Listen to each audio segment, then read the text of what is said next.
नमस्कार, स्वागत है आप सभी का। मैं हूं आपके साथ कुमार कृणाल धीरज और आप देख रहे हैं लोकतंत्र। लोकतंत्र में आज बात करेंगे एसआईआर पर छिड़े संग्राम की। बिहार विधानसभा में विपक्ष का जबरदस्त हल्ला बोल देखने को मिला है और बिहार में चुनाव से पहले विधानसभा के आखिरी सत्र में पिछले 2 दिनों से हंगामेदार सियासत भी चल रही है। सियासत के बड़े मुद्दों से चुनाव आयोग की ओर अब इशारा किया जा रहा है और यह बताया जा रहा है कि किस तरह स्पेशल इंटेंसिव रिवीजन यानी वोटर लिस्ट सुधार को लेकर विपक्ष बौखलाया हुआ है।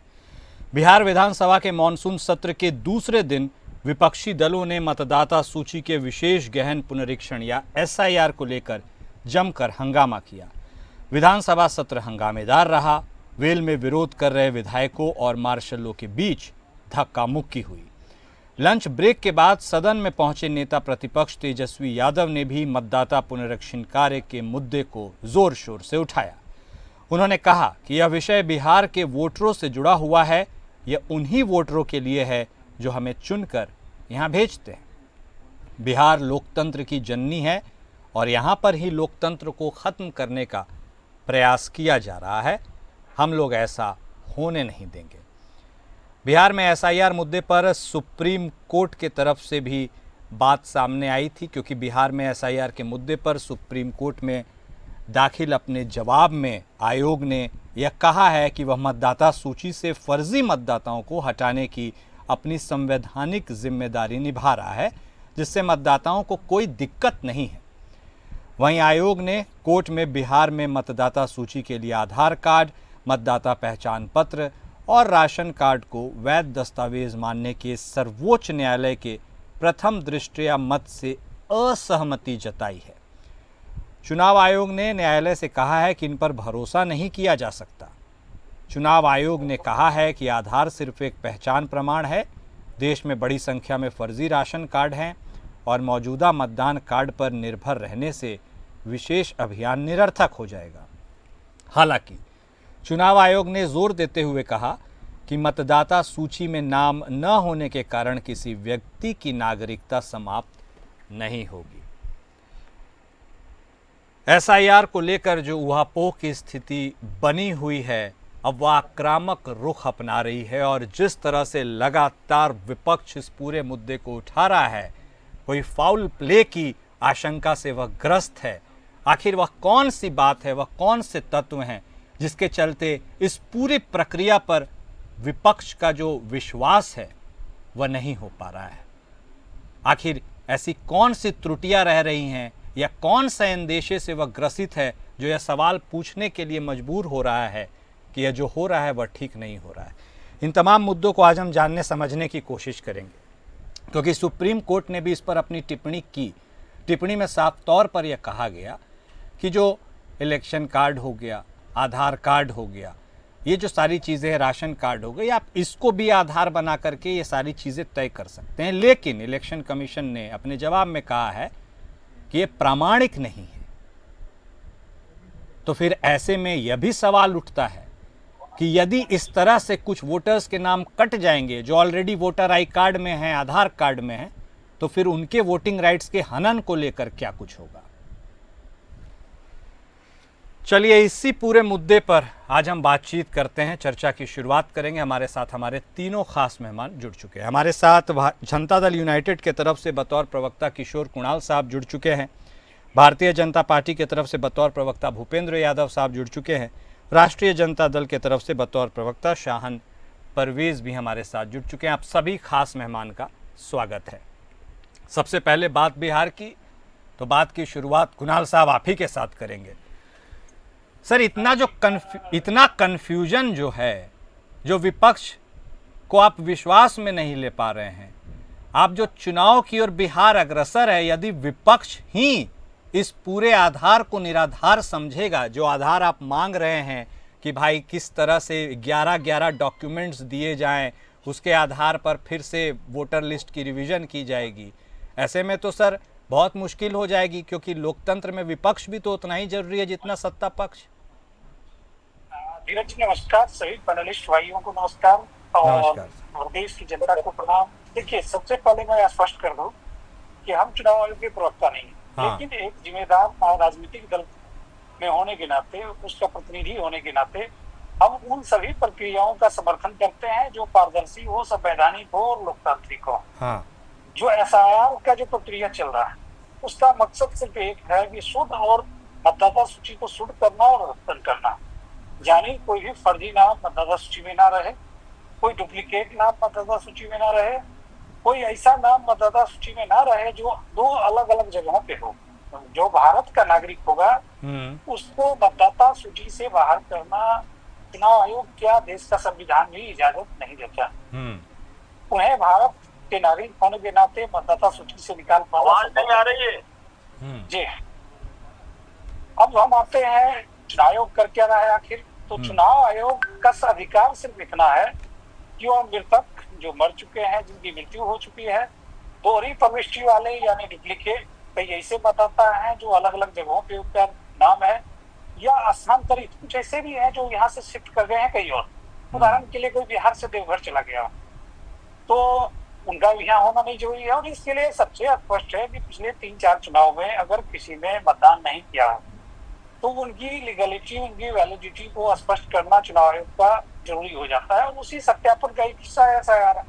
सर वो सत्यापन से कहाँ किसी को दिक्कत थी, वो तो रूटीन प्रोसेस है, उसी के लिए तो बीएलओ होते हैं, वो तो ये सब काम करते ही रहते हैं कि भाई किसका नाम काटना है, हटाना है। लेकिन ये जो 11 डॉक्यूमेंट आप मांग रहे हैं, ये तो बहुत एक्सटेंसिव रिसर्च किया जा रहा है। अगर सब कुछ इतना अच्छा होता, आसान होता, तो विपक्ष को क्या तकलीफ होती? देखिए कुणाल साहब, 11 डॉक्यूमेंट की जो बात आ रही है, ये बेस्ड डॉक्यूमेंट। हाँ। और वो बेस्ड डॉक्यूमेंट हर जब भी एसआईआर हुआ होगा, जिस किसी प्रदेश में एसआईआर हुआ होगा, तो उसका एसओपी यही रहा होगा। चाहे त्रिपुरा में एसआईआर हुआ, चाहे वो जम्मू कश्मीर में एसआईआर हुआ, चाहे वो असम में एसआईआर हुआ, आप हर प्रदेश के एसआईआर के एसओपी को समझेंगे तो आपको यह स्पष्ट हो जाएगा कि इन्हीं डॉक्यूमेंट के आधार पर वहां पर वोटर की प्रमाणिकता चेक की गई। और वही चीज बिहार में हो रहा है। और यह पहली बार नहीं हो रहा है, यह 13वां बार है जिसमें इस प्रक्रिया को दोहराया जा रहा है। तो मुझे यह स्पष्ट नहीं है कि जो भी लोग इसका विरोध कर रहा है, उन्हें प्रक्रिया से विरोध है या इनके औचित्य से विरोध है, एसआईआर के औचित्य से विरोध है। ठीक है, वो तो विरोध करने वाले आपको बता ही देंगे किशोर बाबू के किस चीज से विरोध है। यादव साहब देखिए, सर्वोच्च न्यायालय ने एक टिप्पणी की कि भाई आप लोग राशन कार्ड, आधार कार्ड, इन सबको भी आप पृष्ठभूमि बना सकते हैं। चुनाव आयोग ने न्यायालय से कहा है कि इन पर भरोसा नहीं किया जा सकता।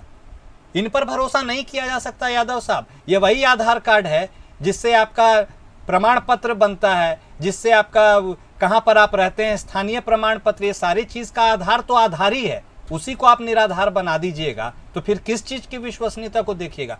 राशन कार्ड जिससे आप 80 करोड़ लोगों को मुफ्त का राशन दे रहे हैं, आप कहिएगा उसमें फर्जी लोग हैं, तो इसका मतलब बहुत सारे फर्जी लोग को भी राशन मिल रहा है। किन किन को खोजिएगा? यादव साहब, इस पर भारतीय जनता पार्टी क्या देख रही है, कैसे देख रही है इस पूरे मसले को? ऐसा है, हाँ, हमको कोई सुनाई नहीं अभी तक मिला मेरे भाई। आपको आवाज नहीं आ रही है? अब आवाज आने लगी। चलिए ठीक है, उसको दिखवाते हैं। मेरा सवाल यह है आपसे, क्या आपने सवाल को सुना या दोहरा दूं सर? दोहरा दीजिए, मैं सुना ही नहीं हूं कुछ। मैं बता रहा हूं आपको। सर्वोच्च न्यायालय ने कहा कि भाई राशन कार्ड हो गया, आधार कार्ड हो गया, वोटर आई कार्ड, इन सबको बेसिस मान के आप इस प्रोग्राम को आगे बढ़ाइए, कोई क्या दिक्कत है। चुनाव आयोग ने न्यायालय से कहा कि इन पर भरोसा नहीं किया जा सकता। मैं कह रहा हूं यदि आधार कार्ड पर भरोसा नहीं किया जा सकता, राशन कार्ड पर भरोसा नहीं किया जा सकता, तो किस पर भरोसा कीजिएगा? यह वही आधार तो है जिसके आधार पर तमाम पत्र बन रहे हैं, स्थानीय प्रमाण पत्र, जाति प्रमाण पत्र, सब कुछ तो इसी से बन रहा है। इसी को गौण कर दीजिएगा तो बचेगा क्या? आप कैसे देख रहे हैं आपकी पार्टी सर इसको? नहीं, ऐसा है, माननीय चुनाव आयोग जो है वो अपना एटोनमस बॉडी है। हम लोग को देखने का कारण है कि जनता की जो सुविधा हो सके वो होनी चाहिए, हमारा ये कहना है। अब रही बात माननीय चुनाव आयोग का, उन्होंने सुप्रीम कोर्ट में दलील दिया है कि हम जो है ना एसआईआर के अंदर में वोटर लिस्ट और जो है ना राशन कार्ड को जो है ना हम मतलब एक पहचान के रूप में अब नहीं कर सकते। तो कहने का मतलब ये है कि इस पर तो विचारणीय विषय है, उनको करना चाहिए।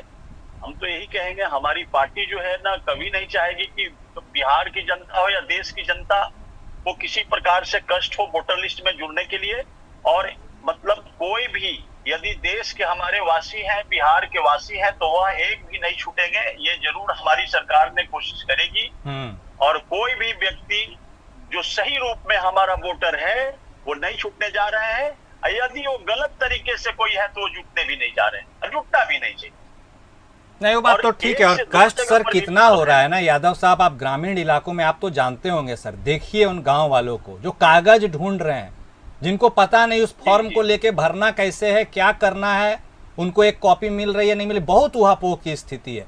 और ये करना ही था तो वो भी बात ठीक है। नायडू साहब देख रहे हैं, बोल रहे हैं साल भर पहले से ये सब काम करवाइए। अब 2-3 महीने बचे हैं बमुश्किल और उस समय ये सब हो रहा है। मैं समझ गया दिक्कत तो नहीं होना चाहिए वोटर को, लेकिन वो हो रहा है। परवेज साहब, आपत्ति क्या है आपकी? जो आपत्ति आप जता रहे हैं वो तो आप बता रहे हैं, लेकिन मूल बात क्या है? आपको क्या लगता है कि कुछ छुपाया जा रहा है, नहीं बताया जा रहा है, हो क्या रहा है? बतौर विपक्ष क्या कहेंगे आप? देखिए कुणाल जी, हम लोग को सबसे पहले ये समझना होगा कि हाँ। एसआईआर किन कारणों के लिए किया गया। अभी हमारे साथी प्रवक्ता जेडीयू के कह रहे हैं कि एसआईआर में उन लोगों को आइडेंटिफाई किया जा रहा है जिन लोगों का नाम कहीं 2 जगह है, या उन लोगों का नाम जो मर चुके हैं, या उन लोगों का नाम जो कहीं शिफ्ट कर चुके।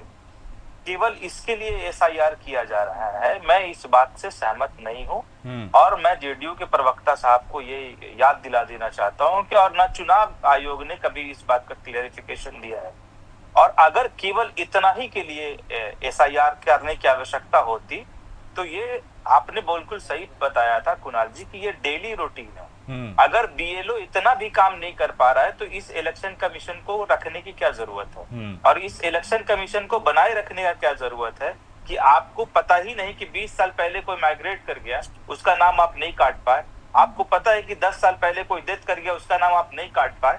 तो वैसे इलेक्शन कमीशन का क्या मतलब है? तो ये मेरे ख्याल में कि ये डेली रूटीन का काम है और इस प्रकार से नाम चढ़ते और हटते ये एक होता रहता है, ये प्रक्रिया अपने आप हो जाती है। दूसरी बात कि सबसे बड़ा इशू बनाया गया यहाँ पर, भूपेंद्र जी की पार्टी पूरा डंका बजाकर हल्ला कर रही थी भारतीय जनता पार्टी कि घुसपैठिए आइडेंटिफाई होंगे।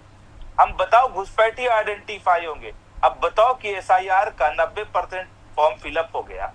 अब बताओ घुसपैठिए का आंकड़ा क्या है? और अगर घुसपैठिए को आइडेंटिफाई करने के लिए एसआईआर किया गया तो आप बताइए कि बिहार में 20 साल से किसकी सरकार है? अगर सीमा पार से घुसपैठिए कोई घुसे तो उसकी जवाबदेही किसकी होनी चाहिए थी? और केंद्र में किसकी सरकार है?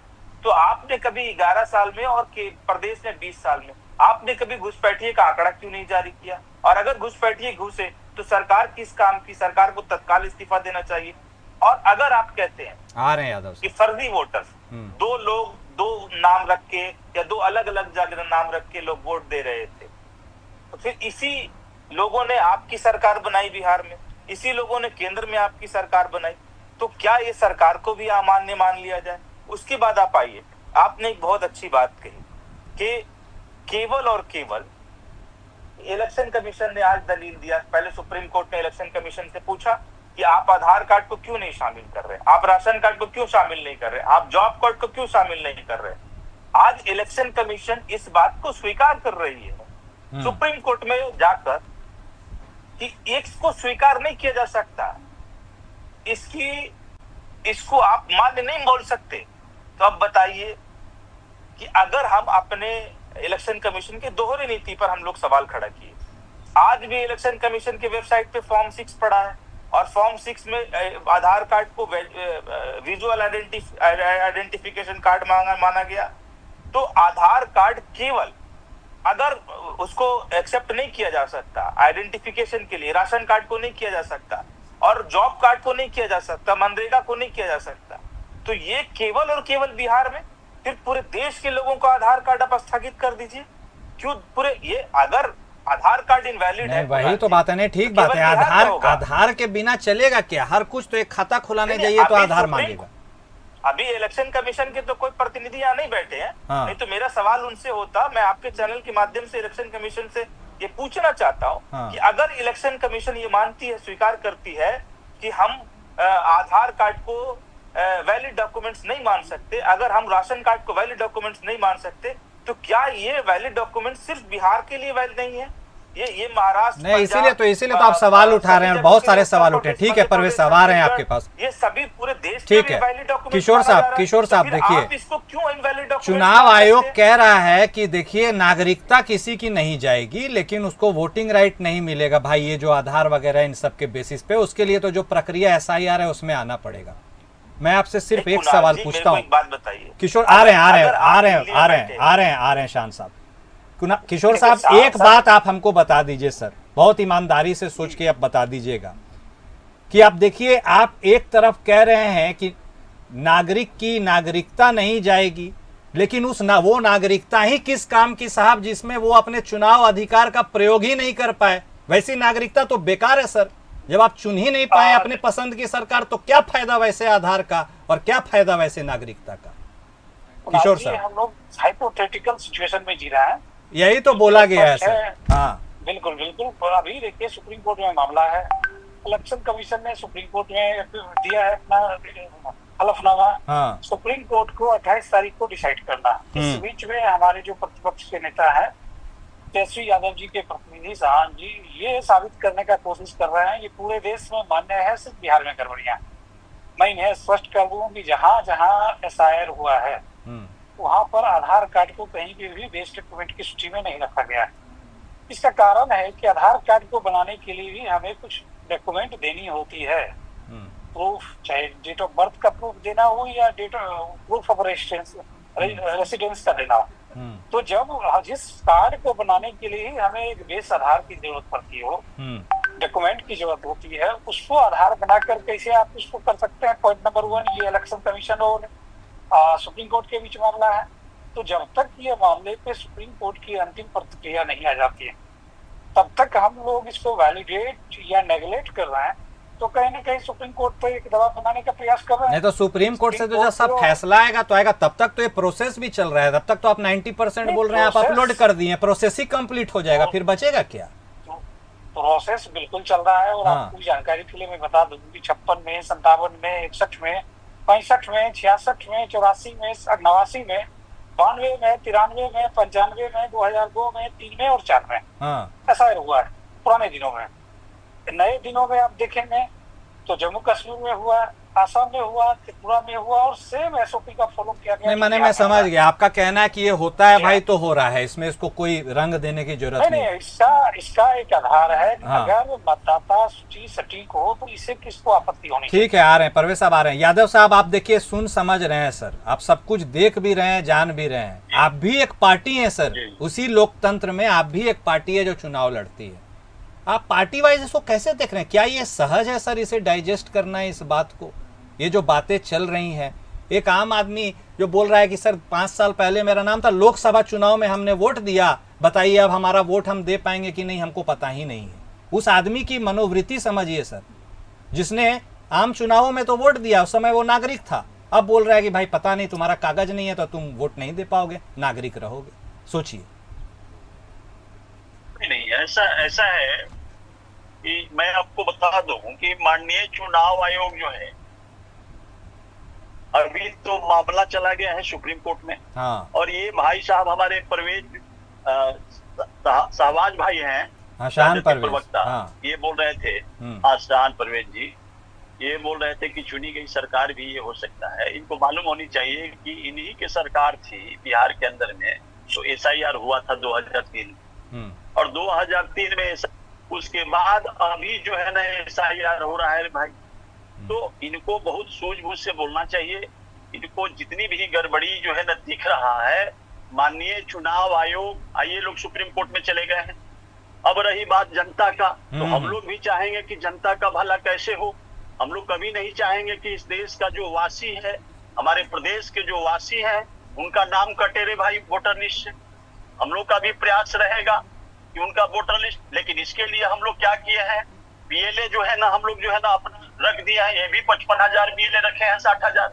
हमारे परवेज भाई राजद के लोग और कांग्रेस के लोग भी 10,000 करीब 15,000 BLA उनका है, जो डोर टू डोर जा करके BLO के साथ मिल करके सारे लोगों को जो सही है, दूध का दूध, पानी का पानी हो रहा है। यही तो बात है, जब किसी को प्रोसेस में विश्वास नहीं है तो आप भी अपना प्रतिनिधि रखिए, वो भी रखे, लेकिन कोई सॉल्यूशन थोड़ी है। परवेश साहब बहुत देर से हाथ उठा रहे हैं, बोलिए और क्या आपत्ति है?